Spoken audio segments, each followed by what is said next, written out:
It started one evening when my car broke down outside the office. My husband was stuck in a late meeting across town, and Uber wait times were off the charts. His colleague, Adil, was just about to leave and offered to drop me home. He was charming, polite in a way my husband hadn't been in years. That ride felt longer than it was, not because of traffic, but because we talked, really talked, about books, music, how exhausting work had been.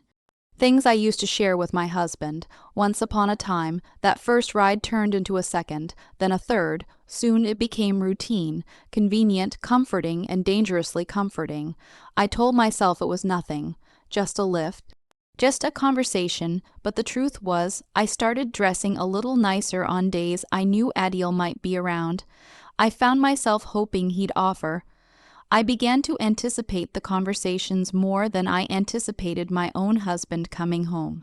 I never planned to betray anyone. I didn't cross any lines, physically, but emotionally, I was straddling two worlds and the guilt gnawed at me in the quiet moments. My husband, Umer, never noticed, or maybe he chose not to.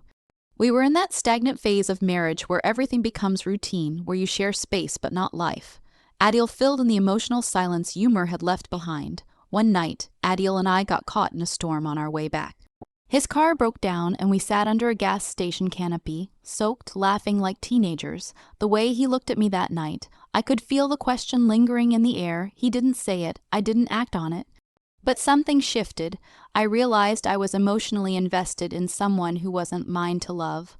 When I got home, Umer was asleep on the couch. I stood there watching him, wondering when we stopped being partners and became strangers. And more importantly, why I never told him I was lonely. Eventually, I ended the rides, politely, distantly. I deleted the texts, avoided eye contact at office events, but something stayed broken in me. Because infidelity isn't always about sex, it's about intimacy misplaced, a betrayal of presence, of attention, of heart.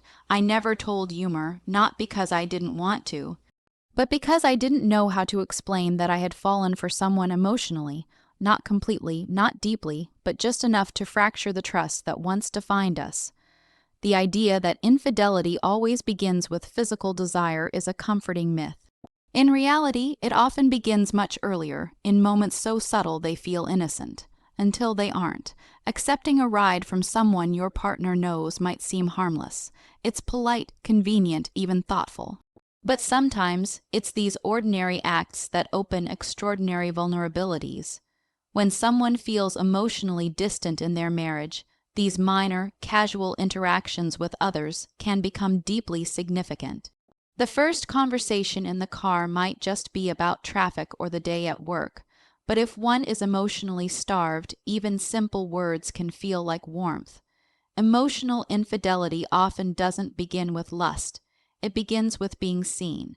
And when your partner hasn't really looked at you in months, that gaze from someone else can feel like sunlight on skin that's been cold too long. The slippery slope is rarely recognized while you're on it. That's what makes it so dangerous. One ride becomes two. Two rides become regular. The driver, your spouse's colleague no less, remembers your coffee order, laughs at your jokes, compliments your insights. You start talking about more than work. He tells you how stressed he is, how he feels overlooked, and you listen because you understand. You're also feeling overlooked, you bond. The rides home turn into moments of escape, small windows where you feel more like yourself again. Before the kids, before the schedules, before the long silence in your marriage. You might tell yourself you're just being friendly, just being kind.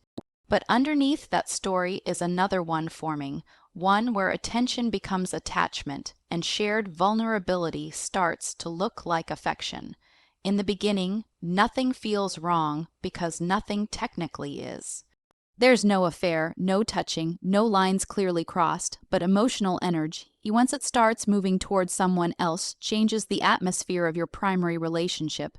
You become quieter at home, more thoughtful around your spouse, not out of guilt, but because you're mentally elsewhere. You're replaying a comment from the car ride. You're wondering what he meant by the way he looked at you.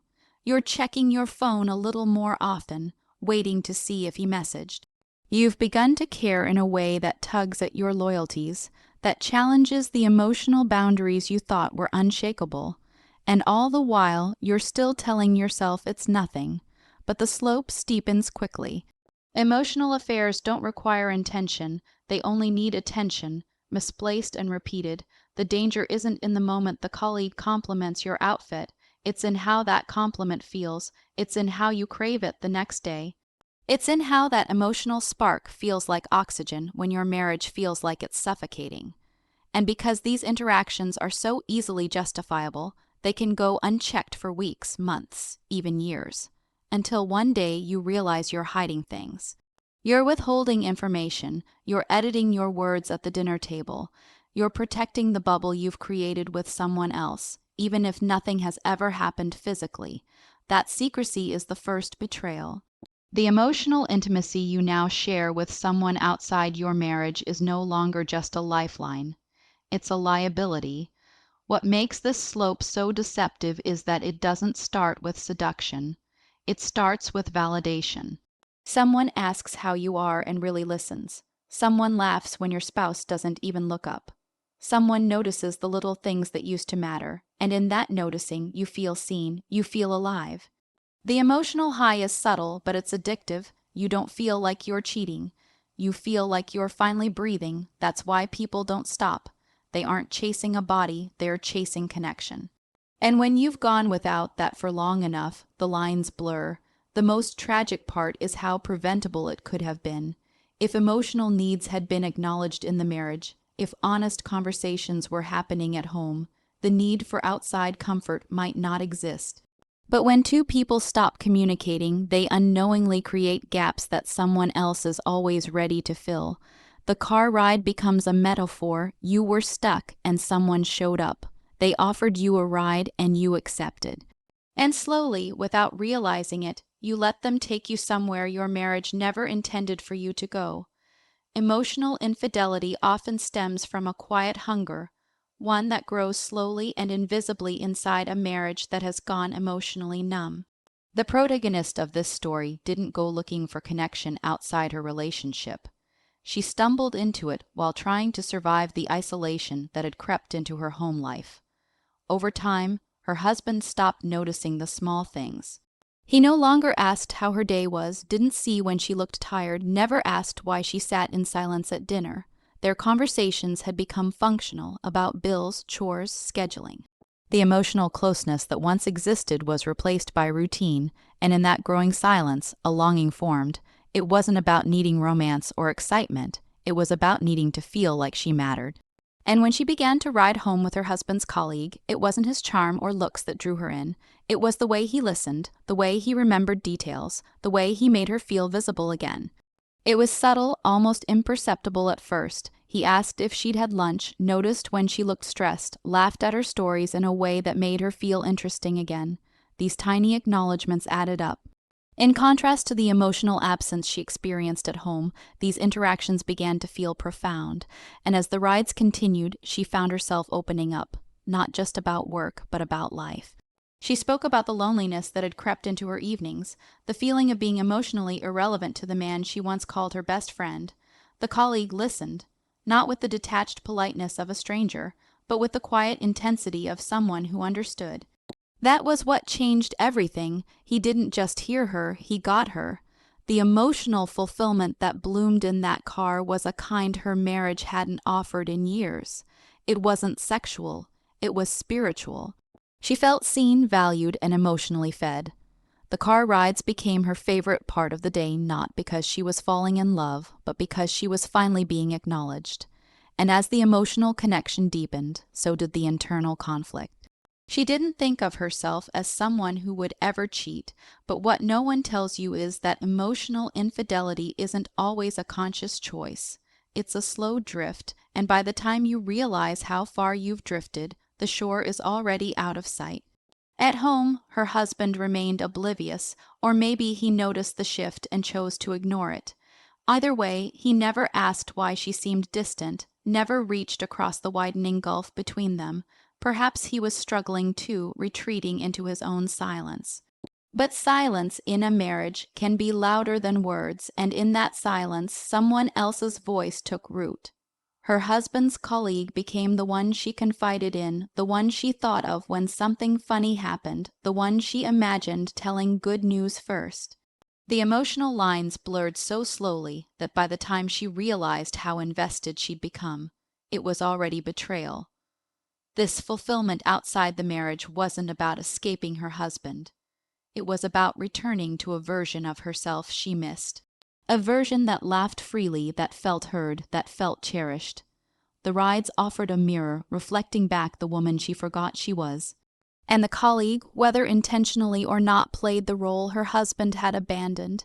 The attentive listener, the gentle encourager, the emotional partner. What made it more complicated was that he was never inappropriate. He never made a move. He simply offered consistent, genuine interest, and that was enough. That emotional bond, nurtured in the absence of her husband's presence, became something real, something dangerous.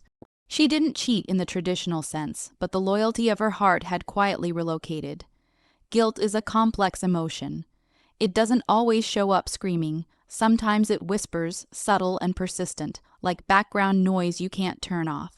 That's what she felt, this quiet ache in her chest every time her husband asked how her day was, and she responded with half-truths. She wasn't lying outright, but she was omitting pieces. Those soft, seemingly inconsequential moments that she shared with his colleague. Adil hadn't touched her, hadn't made any overt advances, yet she knew something had shifted inside her. She wasn't just hiding facts, she was guarding feelings. And with each passing day, she found herself caught in a strange emotional duality. The woman who still kissed her husband good night, and the woman who secretly hoped Adil would message her the next morning. This guilt didn't arrive all at once. It crept in slowly, wrapped in justifications. She told herself it was just conversation, just company, just a ride, but deep down, a small part of her knew what was growing between them wasn't ordinary. There was a connection that felt too personal, too charged. When Adil complimented her or noticed something others missed, it lit something inside her, something she hadn't felt in a long time. But immediately after, she'd feel the pull of guilt. Why did his attention matter more than her husband's? Why did his voice echo in her thoughts? And still, she didn't stop it. She kept justifying it. I'm not doing anything wrong. I deserve to feel seen. I'm just lonely. These justifications are what make emotional affairs so deeply complicated. You don't feel like you're cheating, not in the conventional sense. You're not sneaking off to hotel rooms or deleting explicit texts. You're just connecting. You're confiding in someone who isn't your spouse and finding comfort in their presence.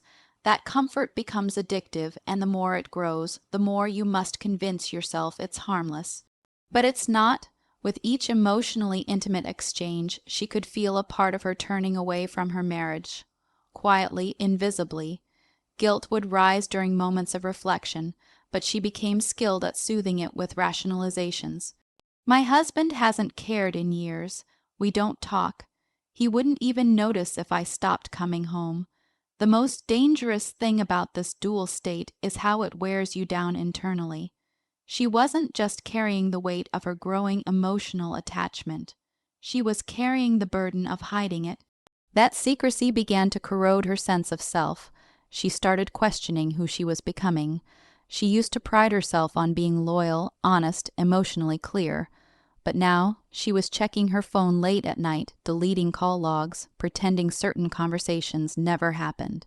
She hated the version of herself who lied by omission, who smiled at her husband while her heart fluttered for someone else.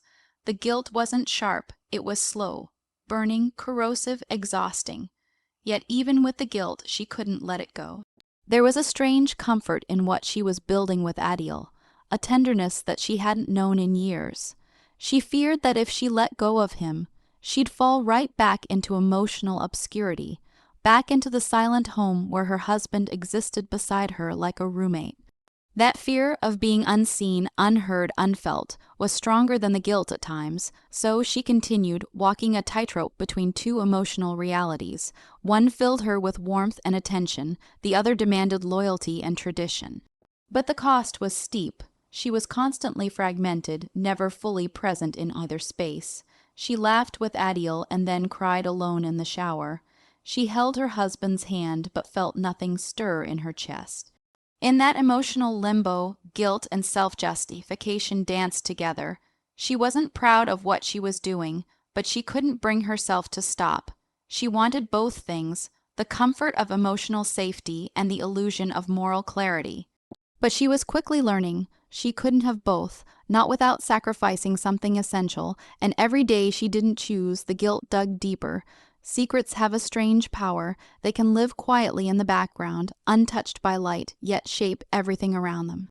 The emotional affair she carried wasn't written in texts filled with desire or confessions of love, but it was hidden all the same. It lived in her decision to stay silent, to not tell her husband about the growing bond she shared with his colleague. Every unspoken word between her and Adil became a thread in a web of secrecy, a space where emotional loyalty quietly drifted away from her marriage. The more time she spent in Adil's presence, the more guarded she became at home.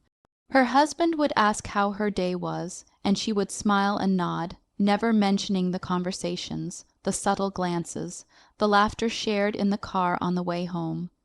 And though there were no confessions of love, no illicit meetings, the energy between her and Adil was charged. It held everything her marriage lacked: attention, warmth, the feeling of being seen. That kind of secrecy doesn't just stay hidden. It begins to leak into the fabric of a relationship, unnoticed at first, but slowly devastating. The thing about emotional betrayal is that it's harder to confess than physical infidelity. When there's no tangible event, no kiss, no text, no touch, it becomes difficult to even define where the betrayal began. But she knew it every time her heart skipped when Adil texted her first. She knew it when she dressed with a little more care on the days he might be around. She knew it in the guilt that followed her like a shadow, especially in moments of silence between her and her husband. She found herself pulling away from him emotionally, not out of spite, but because the intimacy she once reserved for him now lived elsewhere. In every story she shared with Adil, she was giving away pieces of her emotional world, pieces her husband no longer had access to. And yet she couldn't bring herself to speak it aloud. To confess would mean destroying something that had become her refuge, even if it was built on borrowed time and borrowed emotions. The secrecy became its own emotional weight. It changed how she responded to her husband. His touch felt unfamiliar. His questions seemed loaded. Her patience wore thin because everything he asked reminded her of the distance she had created, and the distance made her irritable, guarded, careful.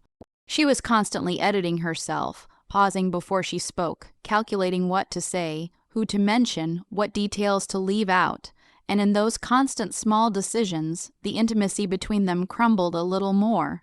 Emotional affairs might not leave lipstick stains or suspicious hotel receipts, but they leave absences, gaps in honesty, cracks in trust that both people can feel even if no one names them. He didn't know the specifics, but he sensed something had changed. She wasn't as open, wasn't as present. There was a hesitation in her affection, a distance in her eyes. Over time, the emotional secrecy poisoned what remained of their closeness. Even in moments where her husband tried to reconnect, she found herself unresponsive, distracted, emotionally unavailable. Not because she wanted to hurt him, but because part of her was already somewhere else. She didn't know how to bridge the gap without telling the truth. And telling the truth would mean admitting that she had let another man into her emotional world, and that she had done nothing to stop it. She hadn't planned it, hadn't gone looking for it, but she hadn't resisted it either. That admission felt too heavy, too devastating. So she stayed silent, and in that silence the emotional rot grew. She may not have broken her vows with her body, but her heart had already wandered. And in many ways, that kind of betrayal, quiet, slow, and hidden, is the one that hurts the most because it leaves no clear wound, just a lingering emptiness where love used to live.